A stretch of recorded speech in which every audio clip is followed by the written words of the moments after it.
Because of this budget, kids will become malnourished.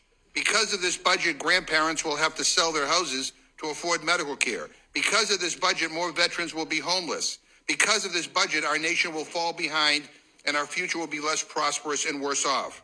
Well, I won't be silent while Republicans turn their backs on the American people. Inaugurated as a call for action to resist fascism, to move forward in one nation.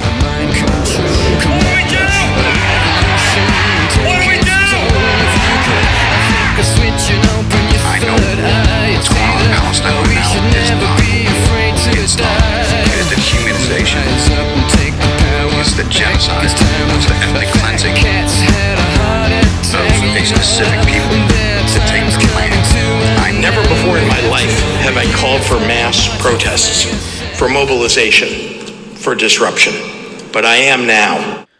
Welcome back to the Diode for episode 2. Today we're talking about the so-called One Big Beautiful Bill, and let's be clear, there is nothing beautiful about it. I'm your host, Drew. Let's dive into one of the most sweeping legislative packages passed by Congress in recent history and discuss how Republican representatives represented the ultra-rich while giving their constituents a big fuck you. Now, this bill is being celebrated in Republican circles as a monumental win for tax relief and economic growth. But it comes with an extraordinary price tag, not just financially, but socially, medically, and morally. Today we're going through the major cuts in this bill and what those cuts mean for everyday Americans. Let's start with healthcare, because that's where some of the deepest and most consequential cuts land. First, the bill slashes roughly $880 billion from Medicaid over the next decade. It includes rolling back the Affordable Care Act's Medicaid expansion and introduces work requirements that many vulnerable populations simply can't meet. The Congressional Budget Office estimates this could push up to 14 million Americans off Medicaid. We're talking about seniors in nursing homes, low-income children, people with disabilities, some of our most at-risk populations. This bill guts Affordable Care Act subsidies. These subsidies help millions of Americans afford health insurance. Without them, we're likely to see insurance premiums spike and more people drop coverage altogether. The net effect? A surge in the number of uninsured Americans. It also bans Medicaid from covering gender-affirming care. This isn't just about transgender adults. The bill impacts people of all ages. Advocates argue this is a politically motivated attack that will leave trans individuals without access to medically necessary care.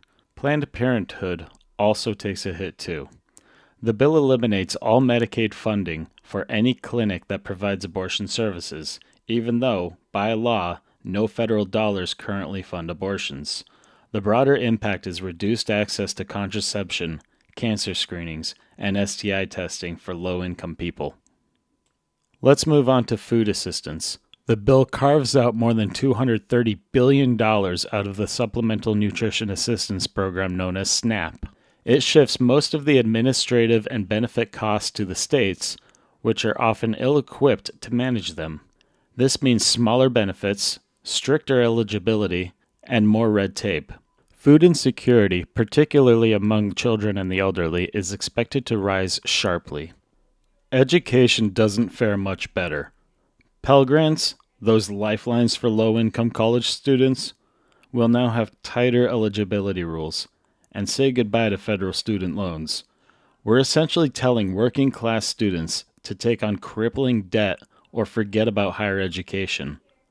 Head Start, the program that supports early education for low-income families, also sees major cuts, as does a school lunch program, which helps ensure millions of children don't go hungry at school. The long-term effects here are subtle but severe. Low academic performance, more behavioral problems, and increased inequality. Now let's talk infrastructure and the environment. The Highway Trust Fund, which keeps our roads, bridges, and public transportation up and running, is being gutted by about $300 billion. Experts say we could see major construction delays, deteriorating road conditions, and thousands of lost jobs in transportation and construction. Climate change is without question the single greatest crisis humanity faces, and this bill makes things worse. It eliminates nearly all clean energy tax credits, removing significant incentives for private investment in solar panels or green business.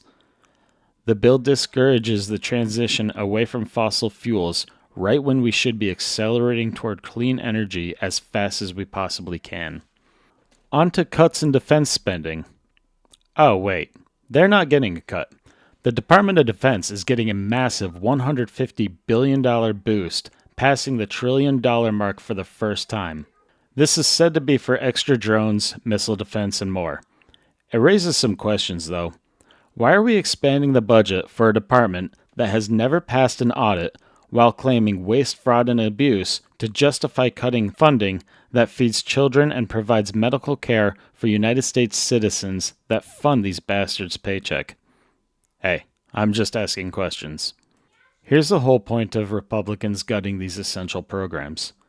This bill makes Trump-era tax cuts permanent, disproportionately benefiting high-income earners and large corporations. It also increases the state and local tax deduction cap, a move that again mostly benefits wealthier households. Interestingly, this bill also introduces something called the MAGA Savings Account, a $1,000 account for kids born between 2024 and 2028. On paper, it sounds like a fun patriotic gift. Critics argue it's more about branding than helping, when that money could have gone to restoring cuts in education or healthcare. I actually need to learn more about this before I form my own opinion about it. I'm a big fan of taking advantage of compound interest as early as possible. The bill also eliminates federal tax on tips and overtime pay. While this may help service workers in the short term, it creates a long-term hole in federal revenues that we'll have to make up elsewhere, likely through further cuts to the programs that we just talked about. Something I found interesting before this horrible bill was actually voted on Tuesday, the Senate unanimously passed the No Tax on Tips Act. I'm not actually entirely sure what to think of that one, but anyways, moving on. Finally, we have border security. This bill pumps $70 billion into border infrastructure and surveillance. This includes more physical barriers, drones, and agents. While some see this as a necessary investment, others argue it diverts attention and funds from more pressing domestic issues. Despite history clearly showing otherwise, Republicans claim to be fiscally conservative and deficit hawks. Well, this bill doesn't really paint that picture for them either. Economists predict that this bill will add at least $3.8 trillion to the deficit, inflating our already outrageous national debt. That basically covers everything that's in the bill. Let me say this. This bill shows very clearly that Republicans do not have the best interest of the American people at heart. While the Democratic Party is far from perfect, I'll say this. Not a single one of them voted for this horrible bill. Republicans scheduled the hearings on this bill to debate it with Democrats to start at 1 o'clock in the morning because they knew this bill was so bad that they couldn't possibly stand for the American people to sit there and watch them go through what is inside of it. So while Trump is obviously the guy that makes the headlines because he's at the top of the food chain, I think it's really important to understand that Republicans are in charge of the House, they're in charge of the Senate, and they are all not only enabling, but contributing to the chaos and the harm to the American people. Remember, everybody, it is important to stay active, stay involved, stay informed. My main trustworthy news sources are Ground News and Right at the Root. Right at C-SPAN there, you can watch along to everything that's going on in Congress. Obviously, it is good to stay informed.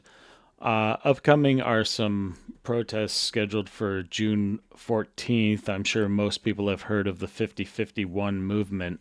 50 protests, 50 states, one movement. Go to www.5050.1 and you can look up events near you or where they're going to be located. I do believe they're going to have at least one large protest planned in every state for June 14th. I myself plan on being in Boston. So I hope you can make it to those. Show your activism, make some noise.